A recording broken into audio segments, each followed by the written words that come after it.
بسم اللہ الرحمن الرحیم۔ عسیٰ ربکم ان یکفر عنکم سیئاتکم، امید ہے کہ تمہارا رب دور کر دے گا تمہاری برائیوں کو، وَيُدْخِلَكُمْ جنات، اور داخل فرمائے گا تمہیں باغات میں، تجری من تحتہا الانہار، ایسے باغات جن کے نیچے نہریں جاری۔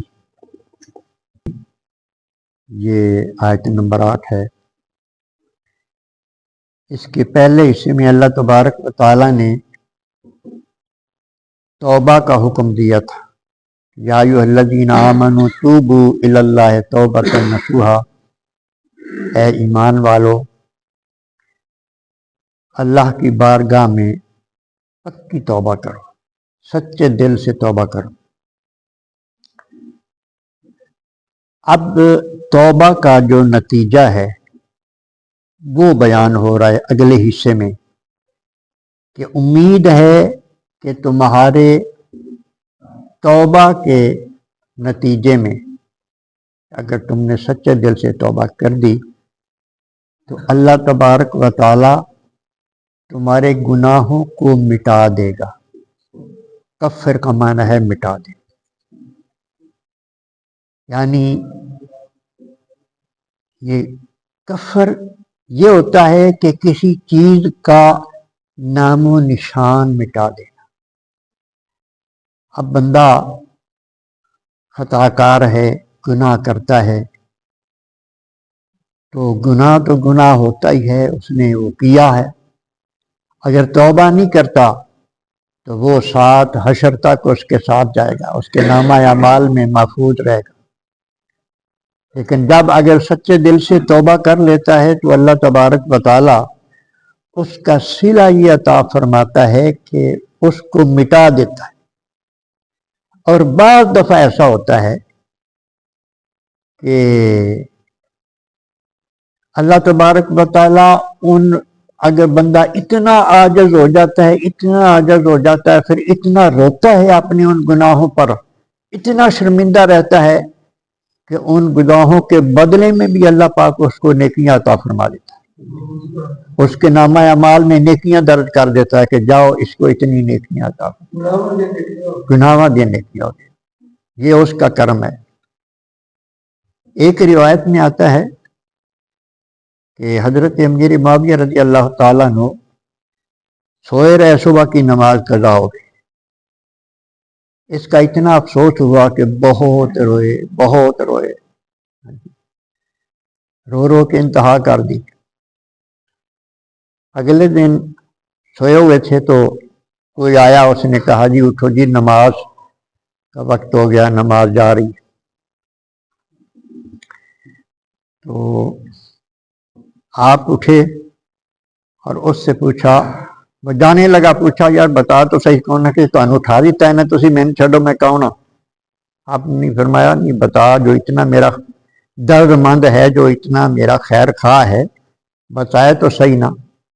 اس نے کہا میں شیطان ہوں اور نماز کے لیے مجھے اٹھا، تو نماز سے بندے کو روکتا ہے، نماز کے لیے اٹھا رہا ہے۔ کہنے لگا جی کل آپ کی قضا ہو گئی تھی نا، آپ اتنا روئے ہیں کہ اللہ پاک نے آپ کو اس رونے کے بدلے میں بہت اونچا مقام عطا فرما دیا ہے۔ اس نماز کی قضا کے بدلے میں بھی اللہ تبارک و تعالیٰ نے آپ کو بہت کچھ عطا فرما دیا۔ تو میں نے کہا کہ آج پھر وہ سارا مقام نہ لے جائے۔ ہاں جی، تو یہ بندہ جب شرمندہ ہوتا ہے، عاجزی کرتا ہے، اللہ تبارک و تعالیٰ کی بارگاہ میں روتا ہے، تو وہ اس کی خطائیں جو ہے نا ان کو بالکل مٹا دیتا ہے۔ اور اس کے بعد ارشاد فرمایا کہ اللہ پاک جنت میں داخل کرے گا، اور جس سے وہ باغات ہیں جن کے نیچے نہریں جاری ہیں۔ تو ارشاد فرمایا یوم لا یخزی اللہ النبی، اس دن یعنی حشر کے دن اللہ تبارک و تعالی اپنے نبی کو رسوا نہیں کرے گا۔ والذین آمنوا معہ، اور ان لوگوں کو بھی رسوا نہیں کرے گا جو آپ کے ساتھ ایمان لے آئے۔ نہ نبی کو اللہ پاک رسوا کرے گا قیامت کے دن، اور نہ ہی جو آپ کے ساتھ سچے دل سے ایمان لائے، نہ ہی ان کو اللہ پاک رسوا کرے گا۔ یہ بات اس لیے ہو رہی ہے، کفار جو تھے حرام حلال کی تمیز کیے بغیر وہ کماتے تھے، مالدار تھے، اور ابتدا میں جو ایمان لائے تھے وہ غریب لوگ، شروع میں غریب لوگ، حضرت سوائے حضرت ابوبکر صدیق رضی اللہ تعالیٰ کے، حضرت عثمان غنی کے، باقی سب جو نا غریب مسکین لوگ تھے، سب وہ ایمان لائے تھے۔ اللہ اکبر۔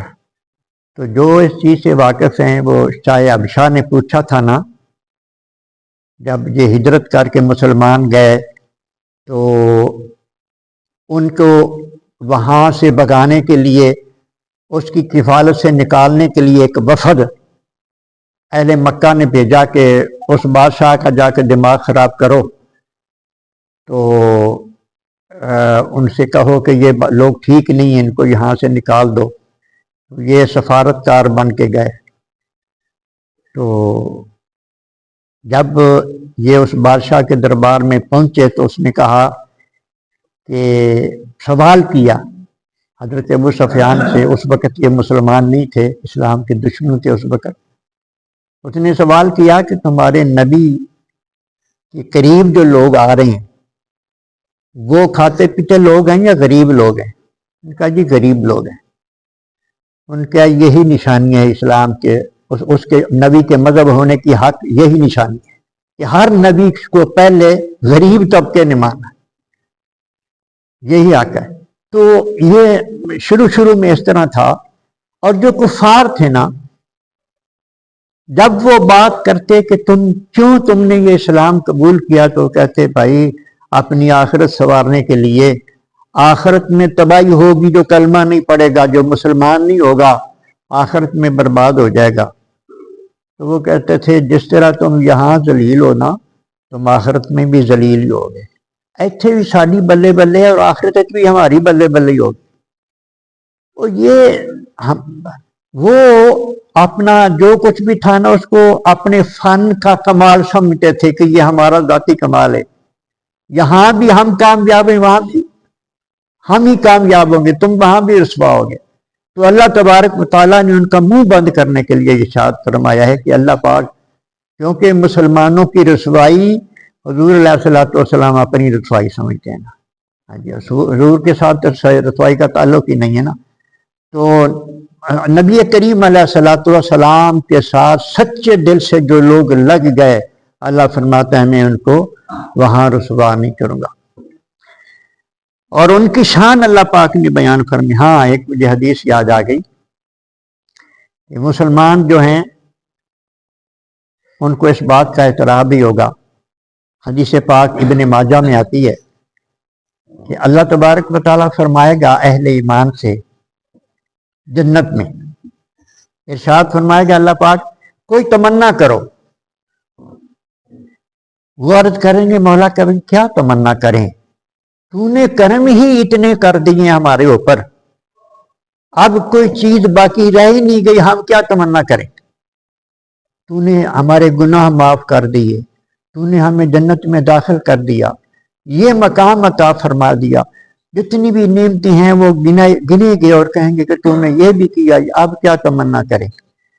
تو حدیث پاک میں آتا ہے کہ اللہ تبارک و تعالیٰ اور بندے کے درمیان جو نور کے پردے ہیں نا، اللہ پاک وہ پردے اٹھا دے گا اور سامنے وہ زیارت کر لیں گے۔ جب اللہ پاک کا دیدار کریں گے تو پہلی تمام نعمتوں کو بھول جائیں گے وہ۔ اس طرح اللہ تبارک و تعالیٰ جنت میں اہل ایمان پر کرم فرمائے گا، ان کو خوش کرے گا۔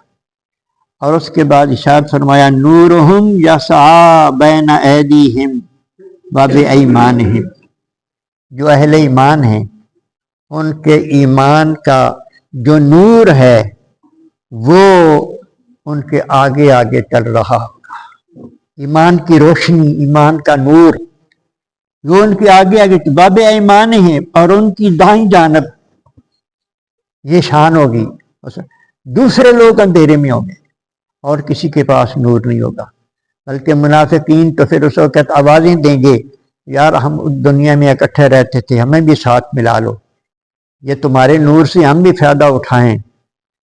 اللہ اکبر، وہ کہیں گے کہ ہمارے نور سے فائدہ اٹھانا تھا تو دنیا میں ہمارے پاس آتے، واپس چلے جاؤ، یہ نور وہیں سے ملتا ہے، یہاں نور نہیں ملتا، وہیں سے، جو دنیا سے، سارا کچھ دنیا سے لے کے جانا ہے۔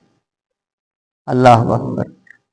تو یقولون ربنا اتمم لنا نورنا، پھر وہ عرض کریں گے کہ مولا کریم ہمارے نور کو مکمل فرما دے، اتمم لنا نورنا، مولا کریم ہمارے نور کو مکمل فرما دے۔